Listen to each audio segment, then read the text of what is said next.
लेकिन पिछले 23 साल से भारतीय जनता पार्टी और बीजेपी का एक लिविंग रिलेशनशिप चल रहा है और उड़ीसा में और पूरे भारत में कोई भी गार्डियन जो है, पेरेंट्स, माँ बाप जो है, ये लिविंग रिलेशनशिप कोई नहीं पसंद करता है, किसी की भी सहमति नहीं हो सकती।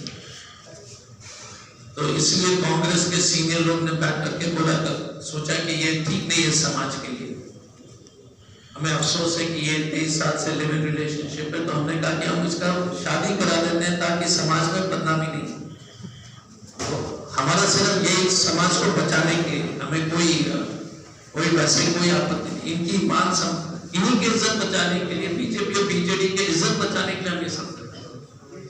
तो बीजेपी और बीजेडी लोग को कृपया बोल दीजिएगा कि हम इनके शुभ चिंतक हैं।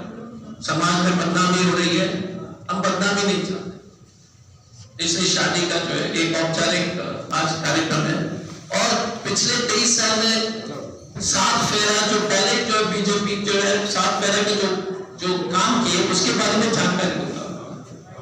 पहला फेरा है लैंड एक्विजिशन बिल, जिसमें इस देश के गरीब आदिवासी किसान के जमीन को हड़पने के लिए, जिसको वापस दिया बीजेपी सरकार ने जब देश भर में विरोध हुआ।